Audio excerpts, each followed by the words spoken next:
resiliency are those like really hard moments in the midst of the bigger hard thing where we're like, okay, we're going to have to get back up. Like, we're going to have to continue to trust the Lord. Welcome to the Ministry Wives and Women podcast. This is a place where we openly address the challenging realities of ministry and point one another to Jesus and the gospel. Whether you're thriving, barely holding on, or somewhere in between, you are not alone. I'm Andrea Griffith, and each episode brings honest conversations, biblical encouragement, and stories from women who understand this calling. This podcast is part of the Church Hub, where we're committed to strengthening ministry leaders and the families who walk with them. We're so glad you're here.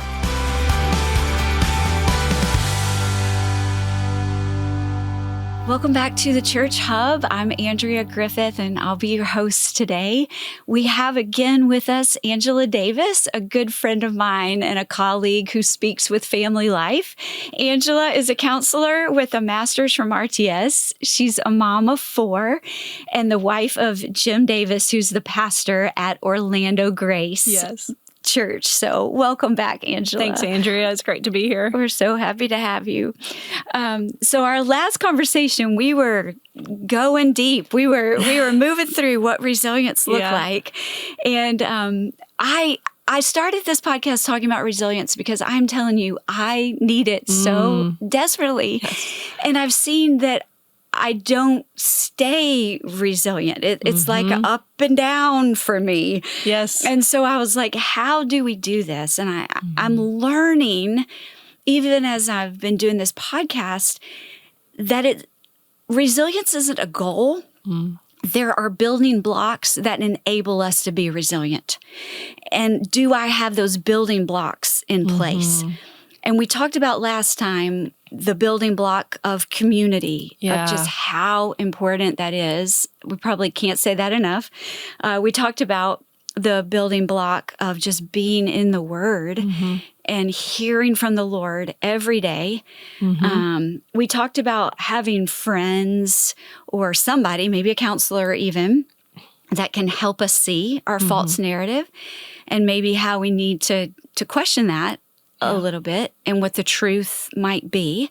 So even as we continue to talk about resilience as a counselor and even drawing on personal experience, because I'm sure you deal with this too, I've just wondered, what misconceptions do people have about resilience? What do we think that it's supposed to look like, and where does that really come from in our minds? Yeah. Well, I think probably the biggest problem is we don't think about resilience that much, right? So we just react when hard things come our way. Again, these are probably these default patterns we've had for a long time. But I know a lot of people, the way they're going to react in a really hard situation is we're going to stuff it all down. So these emotions are not to be trusted. And we just push it down. Instead, what we really need to be doing, emotions are there for a reason. And we need to be asking ourselves, why am I feeling this way? Where is this coming from? I need to pay attention. So it's not about stuffing. We need to be paying attention to it. That's so good. So when an emotion comes up, I need to just stop and say, not judge it, just notice. I'm feeling fill in the blank. Why am I feeling that way? And then I'm able to start getting a little bit deeper to see, oh, well, of course I'm feeling that way. Or, oh, I don't want to feel that way. Maybe that feeling's not based on truth. So maybe I can pivot. So that's a great one. We don't do that very often, I don't think. I think the pesky emotions come up and we're like, I don't have time to deal with that right now. I have children waiting on me. I have work waiting on me, whatever it is. We don't have time for ourselves so often. That's correct. Don't have time for this. So we stuff it. What's another misconception? I think the misconception that we've got it. Like we can do this on our own. And that, again, those insecure just kind of attachment of I'm going to keep people at arm's length because I don't know if I trust them, or if they know this about me, will they still want to be my friend, or will they think I'm weak? And so we think, I've got this. I'll just take care of this when we really need community. We're missing the biggest piece of what's going to help us. I mean, one of the biggest pieces, obviously, the Holy Spirit and God are going to help us be resilient, but we need community. Yes, we do. Can't do it on our own. I know even as I was driving here today, I was talking to a friend and I was mentioning something that my sister is going through. And I was really frustrated for my sister. Like I'm taking up the offense for my sister. And my friend just wisely started talking about things that she had done. I hadn't thought of any of them. And I'm listening to her and I'm like, that was so wise. I would have never thought of that on my own. Yes. But for her, it was simple, which goes back to your point. We need each other. We need community. We do. Yeah. So we stuff it. Yep. We isolate. Yeah. What else? Well, this one's a little bit with stuffing, but we distract ourselves by just not thinking about it. Again, like you said, we might have, a job or kids, multiple ways that we just don't think about it. Instead of being really curious, checking in, asking ourselves the hard question. So just even personally, I woke up this morning and my first thought was, I'm going to go on Andrea's podcast today. My initial feeling is fear. Yes. And I was laying there thinking, I feel fear. When I think normally I would have just jumped up. My default is to jump up, get my coffee. Let's just go think about what we're going to say. And instead I laid there for a moment. I was like, I'm afraid. Why am I afraid? Yeah. What is, how is this connected to maybe part of my story? Like where are other places where I've been afraid to show up and be honest because I'm afraid people won't like what I say or they might judge me, So I'm curious about what's going on instead of just going, it's time to get my coffee, check the news, think about what I'm going to say. And that's so good. So I host center groups. Okay. And the very first thing we do in center groups is we pull out a feeling wheel. Yes. And we name what we're feeling. And so many times they're opposing emotions. Normally I throw out 3 and usually 2 of them are opposing. Yes. I'm excited you're here and I'm nervous. Yes. I'm holding both of those at the same time. But what I've learned and noticed is just by naming them, I'm able to then move out of them. Yes. Just by naming it. And I'm like, if I hadn't have taken the time to notice, I couldn't make the necessary adjustments in my mind, in my heart, so I can move in the direction I would like to go. Right. And that doesn't take that long. No. To just notice. That's right. Yeah. It's just being curious about yourself. Yeah. Yeah, that's really good. Instead of distracted. So what other misconceptions do we have about resilience? I loved what you said at the very beginning, too, is we're not even thinking about resilience. We need it, yet we're not thinking about it. Yes. But what other? It's kind of that lack of curiosity in general, Yeah. And checking in with ourselves. Well, I think kind of a final one would just be, hey, and I mentioned it a little bit before, but just this thought of I can control this. That's a big one. I'm going to fix this myself. And not just that I don't think about the need for community, but I'm not asking God what he's up to in the midst of this, because I think my plan needs to happen and I'm just going to double down on it. Yes. Instead of being curious, like, okay, God, what's happening here? That's so good. I remember in your story in the last podcast we did, you mentioned, all these people were leaving your church. Yeah. And eventually you started asking the question, okay, God, what are you wanting to do in me? Yeah. And what are you wanting to do in my husband as we're going through what you are allowing to happen? Is that a little bit of what you mean? Mm-hmm. Exactly. Yeah. Being curious about the bigger story, not just what's happening in my little life, in my mind, in my heart.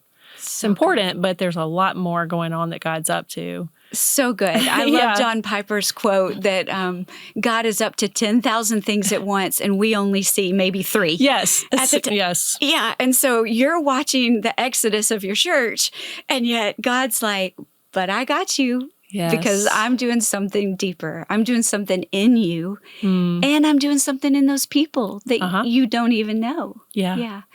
I think one of my misconceptions about resilience, and you can speak into this, I have no idea why. And if you look at me now, you would never think this, but I grew up being the tough girl. Like when we had horses growing up, and when my sister was the show person of the horses.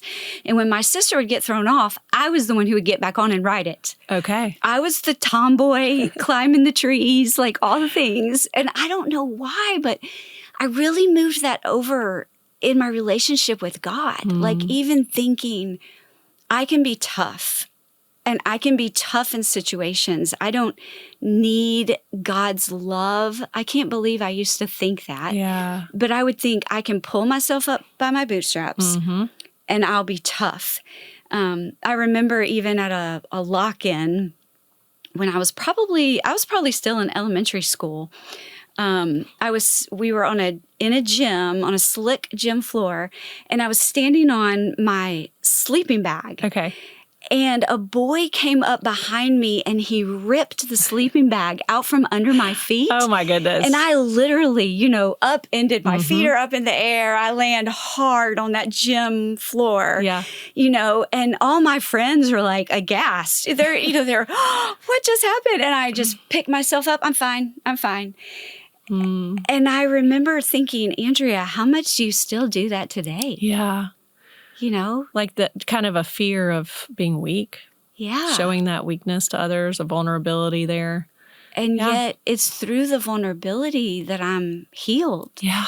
That I can move forward. It's just this false narrative that I'll be resilient by being tough. Right. And by denying that I'm feeling what I'm really feeling. And then when we go back to that attachment, like needing to be seen and soothed and safe and secure, like how much are people able to even really see you and know you? Yeah. Because you've got this false front out there, like I'm strong, I'm tough.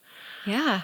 And so people just keep piling things on you. Yeah. Because you're telling them. Yeah, that's right. I'm strong and tough. Yeah. And inside you're crumbling because you're not. You don't feel seen. No, at all. Yeah. So that was that's a one I've had to keep dealing with resiliency of just, I don't want that identity. Yeah. Like that's just not something that I feel like is helpful, but it for some reason has been a default one. Yes. And how much does that help you be resilient just to even know what your default is and how to move out of it? Yeah. It's hugely helpful. Yeah. And I don't want to stay there. I have enough misconceptions as it is. Yeah. So for you, as we talked about, you're a counselor, you're a pastor's wife, you're a mom of 4. I know you keep a busy schedule. Even when we try to get together for lunch, it's really hard to make it happen. So how do you, first of all, define resilience, both through a psychological lens as a counselor, but also through a spiritual lens? And then as you define those and as you live your life with trying to be resilient, where do they overlap? Okay, well, so I looked this up. I'm just going to have to be honest. I'm like, what does the counseling profession say about resiliency, I mean, I know my thoughts, but I wanted to know what they would say. And so the APA, or the American Psychological Association, really says it's the process and the outcome of successfully adapting to difficult or challenging life circumstances. Okay. Sounds good. Yeah. I think probably where we differ, with a spiritual lens is, what does it mean to successfully adapt? And I started to think about that from a therapeutic standpoint. Of course, we're going to do a lot of good work in the counseling room. We're going to talk about, what are some good coping strategies versus the bad ones. Yeah. How do we emotionally regulate? How do we challenge these false narratives and build positive and true ones? Yeah. There's a lot of great things that we're going to do from a psychological standpoint.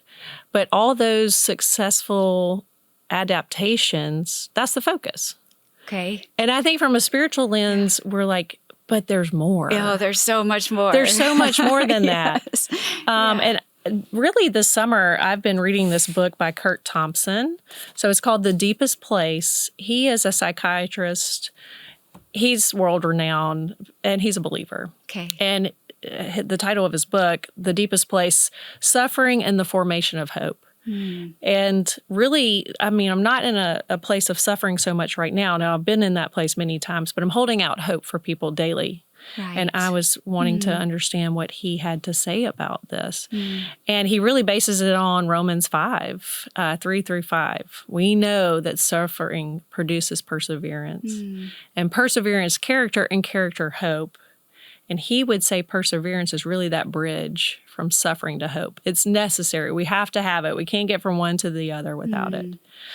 And so the way he kind of talks about resiliency and the way I've understood it from a counseling standpoint is, say, perseverance is going to be the long process, maybe over months, over years, of working through a really hard thing. That constant movement forward, pushing into the face of difficult circumstances. Yeah. And resiliency is when, in the midst of that, we get knocked down or something really terrible happens in the midst of the already hard thing. Right. Resiliency is the ability to get back up and continue persevering. So good. And so, we're going to successfully adapt, yes, but there's more, because we're thinking about, where am I going? How am I going to get the hope that it's producing? And what's happening inside of me in this moment? I'm changing, and how? Yes. Yeah, God is transforming me. Yes. Through the circumstances, through the suffering that he's allowing in my life. And he's pressing me in to know him. And he is the God of all hope. Yes.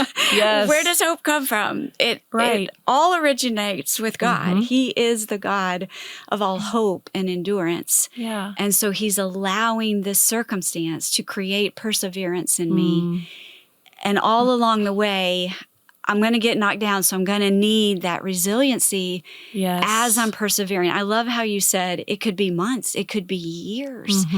There are things that we're praying for right now that we're waiting on God to do. And we're suffering while we're waiting. And so how do we persevere in those day-to-day, moment-by-moment choices and then have the resiliency in the moments that we get knocked down hard? Yes. I remember you talking a little bit about your house. Oh, yeah. And a time that you had to be very resilient with that. Can you tell us a little bit about that?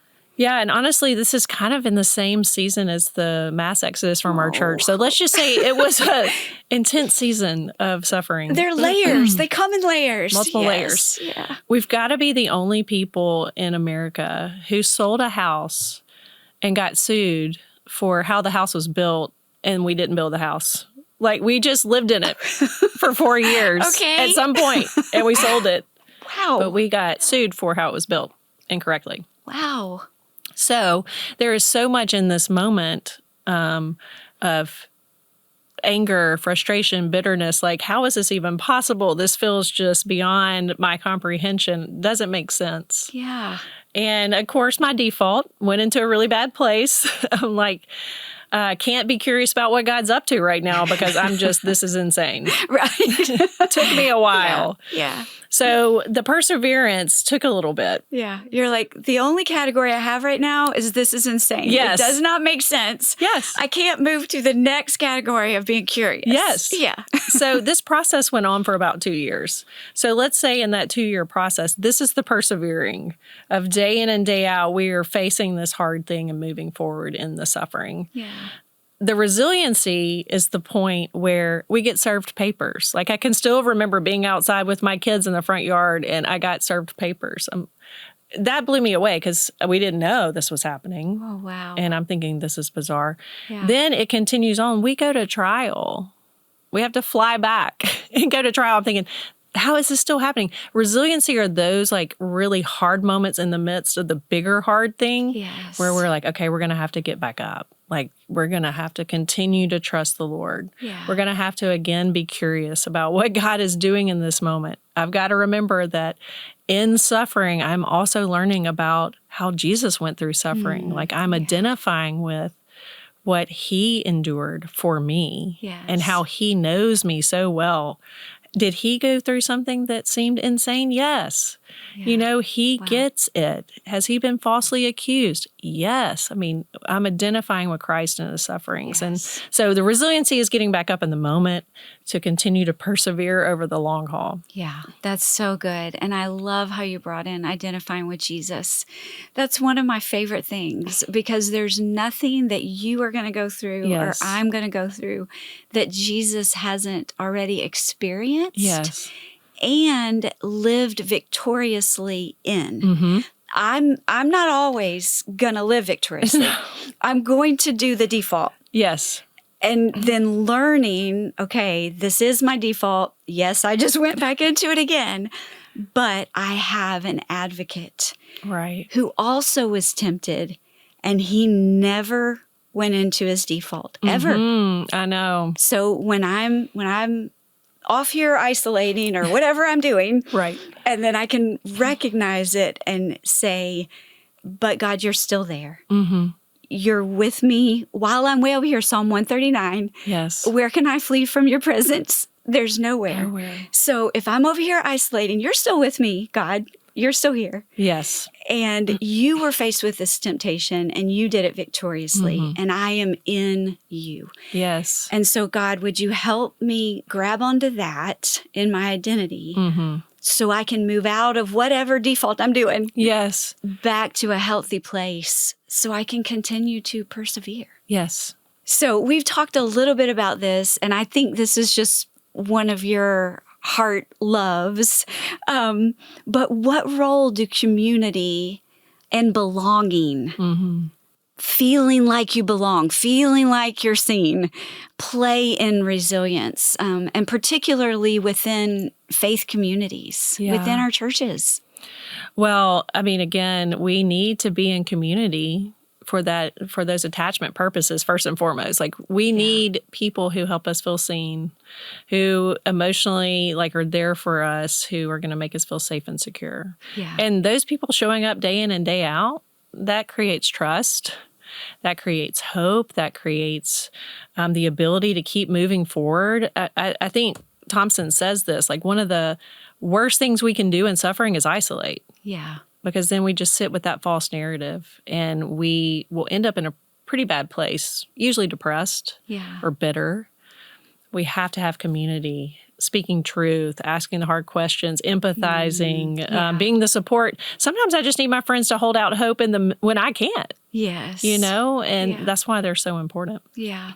Even this week, I got a text, we know we need community. Yeah. Especially as pastors' wives. We're the ones saying, get in a small group, come join women's Bible study. We're constantly holding out the invitation for people to come be in community. But I got a text this week from a pastor's wife, and I was inviting her to a group. And she said, I would love to join your group, but I need to know if any of my church members will be attending. Mm-hmm. I have ministry PTSD. Yeah. Is very real. The way she phrased it. And as I got the text, I just said, I get it. Mm-hmm. I get it, friend. And so just finding that safe place, we know there's healing in groups. Yes. But to find the group, I think it is the key. Yeah, absolutely. Well, I think friendships take time. Yes. Now, after all these moves, I've kind of calculated it takes about 3 years to start to really feel like you have good friends. Yeah. To me, it takes about 6 or 7 to feel like you form a group. That's so good. But what filled the gap for me when I moved to Orlando was Parakaleo. Yes. It was a group for pastors' wives. Yep. So immediately I'm thrown into this group. I don't even know them, but they got me. Yes. They knew my experience. Yes. And so there are, even when we're new to a place and we're like, well, I guess I just got to stick it out 3 years to find the friends. No, there are groups like Parakaleo. Yes. Call up another pastor's wife in town. Yes. Where we can start to build those groups or join them. They're already happening. Yeah, that's so good. Parakaleo has been the same for me. Yeah. And it has done for me everything we've been talking about. Yes. It's taught me to see my heart, see my emotions. It's gotten me in a group of like-minded women who see me and get me. Yes. And so now I'm leading, I call them center groups, but we do the Parakaleo legacy material. Okay. And I have one in my home. Oh, and that's great. I love it. And I also have one that I'm leading online. And when I first started, you know, it costs money to be a part of this. And Trent was like, Andrea, I will pay. Every dime is so worth it. Yes. Because I was such a changed woman every time I'd come back. So true. Yeah. Yeah. It's good for me to hear that you've had that same experience. Yes, it was so good. Yeah. So as a counselor, or even just as a pastor's wife, we deal with hard all the time. Yeah. I read once that pastors' wives have typically heard something very disappointing every day. Mm-hmm. Whether that is someone who's just passed away, or it's a staff member who's upset at our husbands, or a marriage that just failed in our church. I mean, they're really hard things. Yeah. So how do you help people navigate seasons when their faith feels shaken or uncertain? Like, how do you help people have the perseverance and the resiliency we've been talking about? Yeah. Not necessarily in a counseling room, but in church. Either in one. The church setting. Yeah, either one. You're very versatile. Well, I might just speak to this personally. I have to remind myself that God is writing this story. Yeah. I feel like that's probably the drumbeat, in my brain or my heart, that I think it comes through my mind numerous times a day. Anytime like I'm disappointed or I'm confused or I'm frustrated, it's like this flash bulb in my brain. God is writing this story. So good. And I try to offer that to other people too, especially in the church. Yeah. Not all of my clients are believers, so we don't often get there because it's more about what's going on inside of them, not necessarily my opinion. But I try to remind people in the church and myself, okay, God is writing this story and it's good. Yes. Even if in this moment it feels like we're in what the Bible is going to call the valley or the wilderness, the desert. There are many places that the Bible calls it, different descriptions. Yeah. Even in those moments, he's writing a good story. And can I be curious about what he could be doing? Yeah. Instead of being bitter that I'm in it. That's so good. Yeah. So God is writing the story, and we know he's faithful. Yes. We know he's trustworthy. Yes. We know he's the best author. Like, if I had written my own story, I've tried that. It has not gone well. I don't really want to be holding the pen. I'd rather him hold the pen. Yeah, I think for me, along that same lines, knowing the names of God, like, what do I need right now? So our youngest daughter is getting married next week. Oh, that's amazing. Yeah, we're super excited. I didn't realize it was so soon. Yes, it's next week. And so in that, we're flying up there for the wedding. The day we get back, we're moving into our new house. Oh. We've been living in a borrowed condo. Wow. And I learned from my oldest two getting married, I'm exhausted after my kids get married. It's emotionally exhausting. So I've always told myself, take a few days to recover. Well, we're going to her wedding, all the things. We come back. The next day, we move into our new house. Oh, my goodness. 2 days after that, I go to a leadership retreat, and I've got a couple things that I'm responsible for. And I'm just like, Lord, I can't do it. I don't have the resilience. Right. I don't have the perseverance. God, I cannot do it. And the Lord has just been saying to me, I am your strength. The Lord is my strength. And he's had, every time I open my Bible, that's what I keep seeing. Wow. I've been in Psalm 28, 7 through 9, where it talks about the Lord is your strength and your salvation. And it says, and when I tell my heart that, when I remember that, my heart is helped. Yes. And I was like, it is. When I remember, God, who you are. So it doesn't matter whatever the situation is, because we're all going to have these different situations. But what name of God ties to that specifically for you today in that situation? And that's the name I'm holding on to for this season. And he'll give me another name of God when I'm in another season and I need the different name of who he is. Yeah. Just knowing who he is informs me of who I am and then what I have. Yes. To deal with this. Oh, that's good. But I love the writing the story. Yes. Yeah, that's well, so it helps good. to know the author. So what name of the author do I need today? It helps me to know how he identifies himself. So good. Well, thank you again. We're out of time. I think we could just keep going. Yeah. I've so enjoyed talking to you, and I just kind of want to leave it with what you just said. God is writing the story. Mm-hmm. And I need to know the author. Yes. Because knowing the author, knowing he is trustworthy, I can rest in that. That's good. Yeah. Thank you. Thanks, Andrea. Thanks for joining us today. If you'd like to learn more about the Church Hub and how we're strengthening ministry leaders and the families who walk with them, you can visit thechurchhub.org. Until we meet again, I'll be praying that you experience the nearness of Jesus.